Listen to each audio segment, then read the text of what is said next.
What's going on, everyone? Welcome back to the channel and welcome to my picks for the top 10 best strategists from the Dynasty Warriors series. Now, similar to my smartest one and other subjective videos on my channel, I mean, most of my videos are subjective based on my personal rankings, but this one's going to be more subjective as I try to rank the best strategists based on the feats I've read about them along with their iterations from the game and the novel. We may have some disagreements on the list and the order, but we're going to do our best here. Hope you guys enjoy it. And as always, if you guys have anything to add or if you disagree with my list, that's totally fine. Love hearing what you guys have to say in the comments and we can talk about it. Done a lot of research for all these characters on my list and for ones who didn't make it. And with that being said, we're going to talk about my picks for the top 10 best strategists, starting off with a couple of honorable mentions. And for me, coming in at number 12 would be the fledgling Phoenix himself, Pen Tong. And the reason that he's on this list is because of his short service under Liu Bei. He helped Liu Bei take Liu Zhang's lands and get himself the base he needed to oppose Cao Cao. However, again, his service was so brief, and just with the one military campaign in E,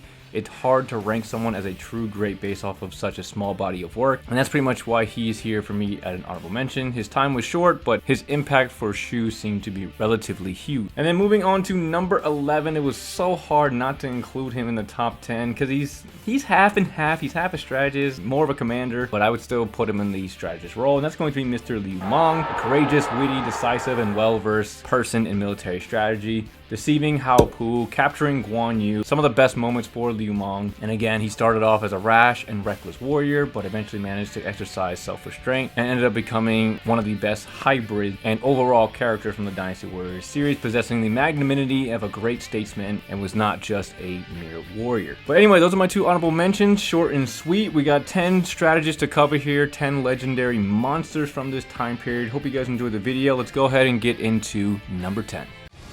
I never thought I'd be saved by you. This proves you actually like Your me. exploitation of you and Chao's weakness in that battle was exceptional. Two of the best strategists in all of Wei. We can sneak onto a battlefield and stir up some trouble. I have been waiting for this moment. Initiate the strategy. Alright, starting off at number 10, we've got Xun Yo. With early showings of intelligence and a high sense of intuition, Xun Yo had to break my top 10. He would go into serve Dong Zhuo at some point before trying to assassinate him, and was discovered and was imprisoned, but it really had no effect on his mental state as he remained assured in his next move after Dong Zhuo was killed. He would then be recruited by Cao Cao after recommendation by Xun Yu, and assisted Cao Cao in a victory with Shang Qiu after failing to listen to his first suggestion. And then moving over to the Battle of Guandu, it's been said that Xun Yu was a boon for Cao Cao's forces as he suggested multiple tactics leading to the deaths of Yan Liang and Wen Chou, along with the surrenders of Zhang He and Xu You, and the successful raid on Wu Chao. Very humble character. He was said to think about plans extremely carefully, only making plans and moves that were sure to work, and he was a pivotal strategist for the Wei Kingdom early on, and because of the early success he had with Cao Cao's forces, that's why he landed here at number 10 on my list. You have been a truly excellent student. Someday you will command entire armies. You become more skillful every day. Perhaps you as well are a person I should learn to give respect to. I was just thinking of what a fine strategist you've become. Bear witness to the brilliance of the strategies I possess. Next up, we've got the young tactician from Wu, Mr. Lu Xun. He was a dexterous individual, quick-witted, and perceptive man who always believed in seeing the big picture. Lu Xun's strategist or mastermind, in my opinion, really comes from his administration efforts versus being on the battlefield, along with instances in the game that gives him big credits for some of the battles in the game, like Shurting and Yiling, even Hefei Castle later on in the game. Early on in his career, showing off the administration, he was a minor officer in Sun Quan's office and ended up opening up granaries and promoted heavy agriculture, and he ended up rescuing the county that he was serving from years of drought. And then moving into the Battle of Fan Castle, besides the obvious, Lu Xun had a sneaky little plan where he ended up flattering Guan Yu's invasion of Fan Castle, which led to Guan Yu eventually lowering his guard, leading to the successful invasion of Jing. Of course, you guys know about the Battle of Yiling, the Battle of Shurting, which really wasn't Lu Xun's plan in history, but games they credit him with giving Zhou Fang that plan. And again, time, Lu Xun serving as one of Sun Quan's main chief advisors, recommending numerous government policies, promotions, appointments, and gave others bits of advice on specific issues that all proved to be wise suggestions. I think the combination of both puts him here for me, and his civil administration propels him into my list at number 9. You have managed to achieve most impressive results. I hope I have a chance to show what I can do as For well. you to assist me like this, is this a part of one of your plans? I see you are a true warrior of the Three Kingdoms now. You never fail to surprise me. This is exactly how I envision things. And number 8, we've got the master of traps himself, Mr. Man Chong, praised as an ambitious, resolute, courageous, and resourceful general and politician during the time. Has an impressive resume showing good signs of intuition and being able to predict the movements of his enemy that would lead to a lot of defensive victories. The multitude of battles around Hefei. For example, Man Chong had received reinforcements for the impending attack, but Sun Quan called it off when he saw the reinforcements approaching. But Man Chong knew that the retreat was a ruse, waiting for the reinforcements that came to help Man Chong to leave, and was right, as 10 days later, he attacked Man Chong's position at Hefei and failed. And that's just a brief little summary of the things I wrote down for Man Chong, but Man Chong is 100% one of the best strategists from this time period, predicting Sun Quan's move pretty much left and right. And then of course his in-game iteration with him setting up the Hefei castle and the traps and all that stuff definitely adds on to him being a really good strategist. Let's go ahead and move on to number 7. Astonishing! You are truly a sight to behold. I merely decided that poison might be of use in order to realize Lord Liu Bei's dream. You are the last person I would want to face as an enemy. Your lack of morals will be a very powerful weapon on the battlefield. I'm going to enjoy unleashing my strategies against you. Next up, coming in at number 7, we've got the evil, sneaky Fa Zheng. And the reason that he's here at number 7 is because he is credited to creating all of Liu Bei's major victories during his campaign. And after he would pass away, Shu wouldn't go to win a major campaign ever again. Under Liu Zhang, he gathered a group of like-minded individuals and planned to get rid of Liu Zhang. And when Liu Bei was marching into Yi, he and his followers were sent as messengers, and that's where Fa Zheng secretly hatched his plan. And Yi would go on to fall, and Fa Zheng would help put all the pieces in place domestically before suggesting a raid on Hanzhong. The campaign was once again a success mainly due to Fa Zheng's strategy, and Fa Zheng was known as a man of incredible talent with an almost supernatural ability to plan and strategize. A brilliant military mind, one who took Liu Bei's very tiny, small military army and handed him a whole province. And he is without question one of the greatest tacticians from Shu, leading him to be number 7 on my list. You are a classic example of what a warrior should be, my lord. No one can beat us when we work together. This is the new age that you're striving for. It is filled with pure hope. If I'm going to lose to anybody, I'm glad it's you. Proper strategy can overcome any obstacle.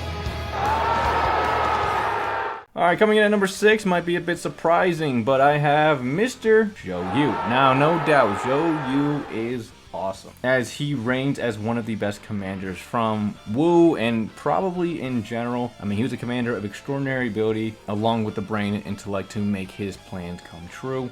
Being on the battlefield in the early days with Sun Ce, there wasn't any mention of like a specific strategy or tactic, but I'm assuming Zhou Yu, being the person that he is, was there to advise his friend on how to tackle the campaign in the most effective way. In the battle against Huangzu, he was a chief commander. Again, no specific strategy was a credit to him, but they won and ended up killing Huangzu, with what I'm assuming Zhou Yu was the main reason for that. The preparation for the Battle of Chirbi in the game, Zhou Yu is the mastermind. He didn't come up with a fire attack in history, but he capitalized on his momentum and ended up crushing Cao Cao's base, scoring a major victory during that time, and then once again pushing towards the Battle of Nan/Jiangling when he was going against Cao Ren. Zhou Yu in the battle was hit by a stray arrow, but ended up raising his men's morale and continued to fight, which ended up leading Cao Ren to retreat, which is an incredible feat in itself. Cao Ren was a master of defensive prowess, and when it came to overcoming him, it was not an easy thing to do. But in my opinion, he is here at number 6, but Zhou Yu's talent as a strategist is stronger than anyone on this list in his in-battle strategy. In the games, he's feared by the likes of Liu Bei and Cao Cao, and was reputed as a strong commander and warrior talented in war and literature. And with that being said, let's talk about my picks for the top 5 best strategists from the Dynasty Warriors series.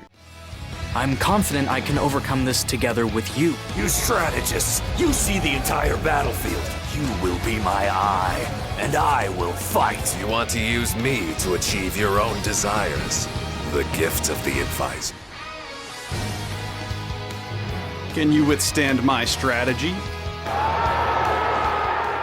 All right, coming in at number 5, we've got the monstrous, keen-eyed, perceptive strategist himself, Mr. Shun Yu. I mean, this guy had an extremely keen eye. I mean, everyone Shun Yu recommended lived up to their potential, except for I think a couple of them. I mean, he was so talented that Cao Cao worried about who could carry on his legacy if he were to pass away. Shun Yu was always thinking ahead and always in a place of being one step ahead of his competition due to his observation. During Lu Bu's rebellion in Puyang, after being reinforced by a potential turncoat, requested audience with Shun Yu, and Xiahou Dun opposed it. Shun Yu went anyway, showing no fear, dissuading the man from attacking, and then Shun Yu then got Cheng Yu to rally surrounding troops and held them down until Cao Cao arrived and pushed Lu Bu out of Puyang. I mean, that's an absolute he just walks up towards him like no fear. Absolute monstrous strategist. The preparation leading up to Guandu, Shun Yu perfectly assessed the enemy forces, giving ease to Cao Cao and a fellow advisor concerned with the battle. Shun Yu perfectly highlighted the weakness with every crucial officer, Tian Feng, Xu You, Yan Liang, Wen Zhou, along with the size of Yuan Shao's army to a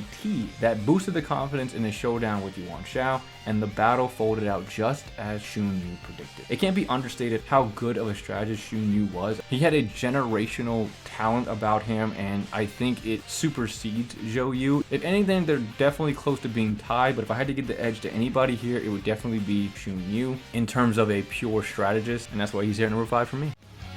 Well done. You certainly make battle more exciting. I, for one, am truly glad you are on our side. Impressive. It's always inspiring to view such talent. That was almost the perfect victory. You've impressed me again, young master.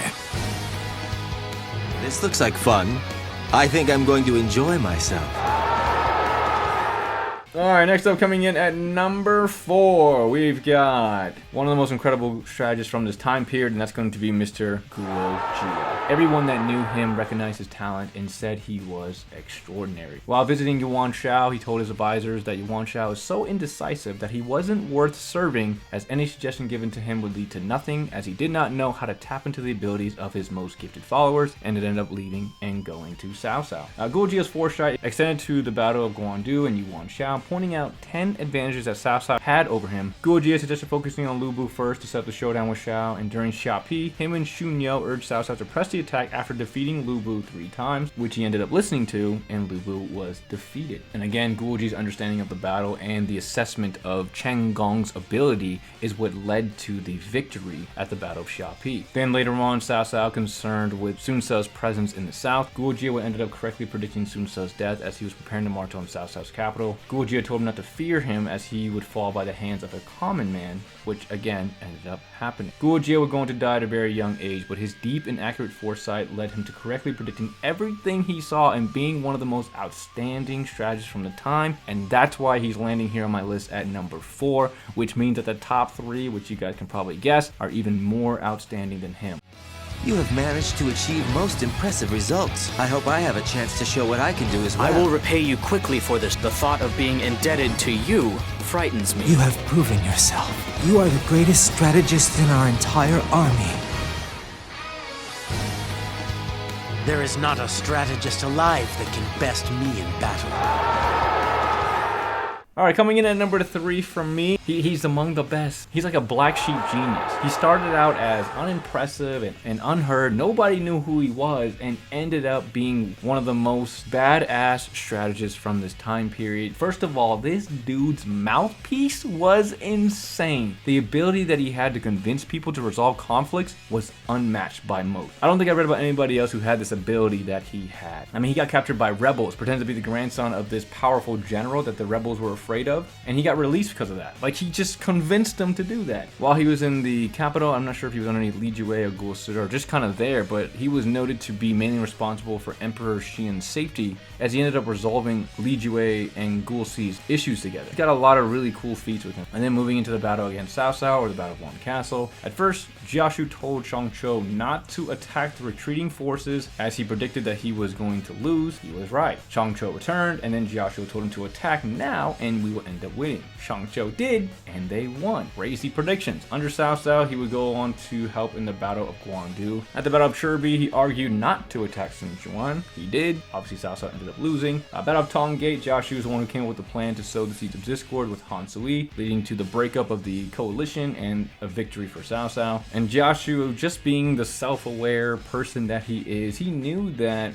because he was newer to Cao Cao's forces, he might end up incurring jealousy from those who have been there longer. So he kind of stayed away from them, maintained a low profile outside of the workplace, so that overall for Jiashu, he was keeping himself and his family alive and well. To me, he is among the best strategists from this time period. He was very detailed in his strategy. He never miscalculated anything before. Every prediction he made seemed to come true, and it would have been interesting to see what would happen if everyone listened to him while he did. And for me, that's why Jiashu is at the number 3 position.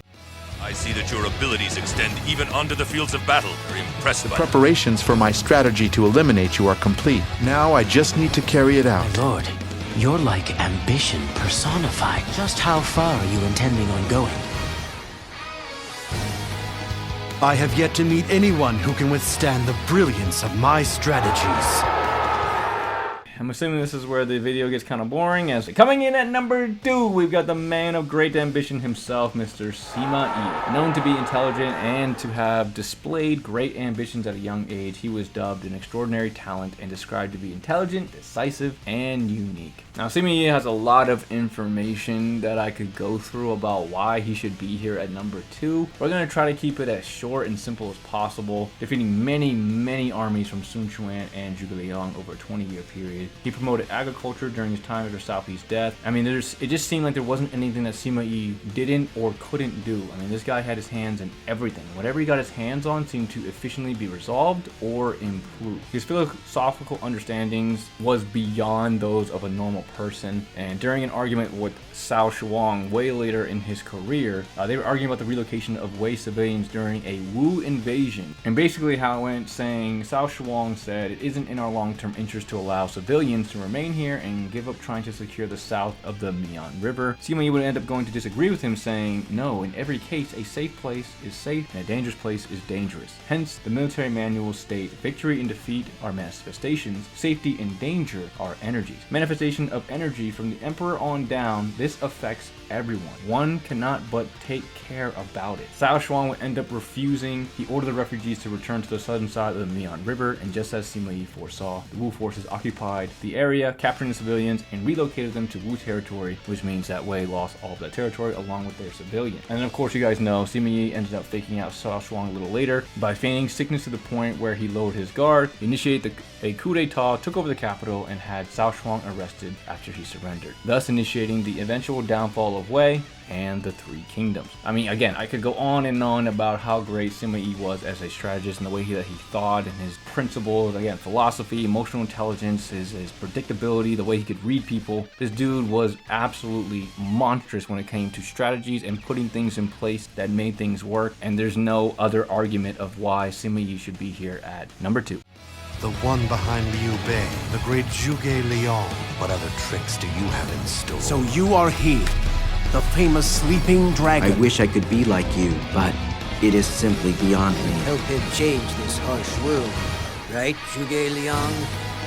This fan is a symbol of my ability to easily control the entire battlefield.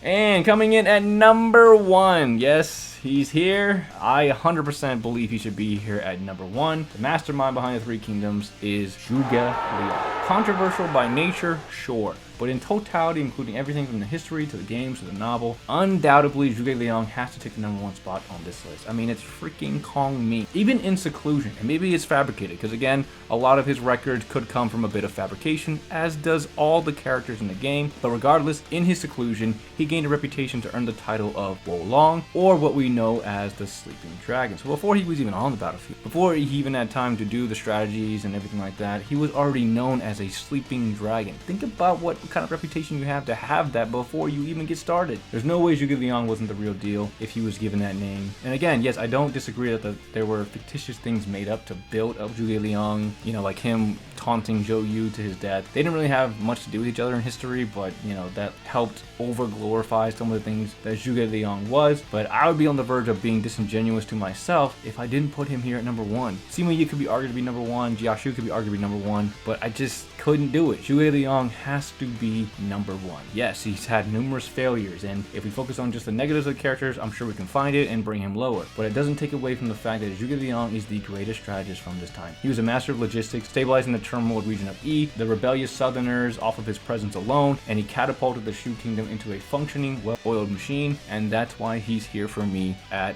#1. And who knows, maybe it was Zhuge Liang's strategy all along to have us still talking about him 2,000 years later as the greatest from Shu. Maybe that was his greatest strategy all along. But anyway, guys, that's all I have for my video here. Top 10 strategists from the Dynasty Warriors series, in my opinion. Hope you guys enjoyed the video. Let me know what you guys think about my list down below. I did a lot of research for these characters. I'm trying to make the best list I can based on all the information we have about these characters. This is my list from 1 to 10. Again, let me know what you guys think about that down below. Appreciate you guys if you guys watched it to this far. If you enjoyed it, would definitely appreciate a like or subscribe. Definitely helps out the channel a ton. And with that being said, guys, I will see you all in the next video. Thanks for watching, everyone.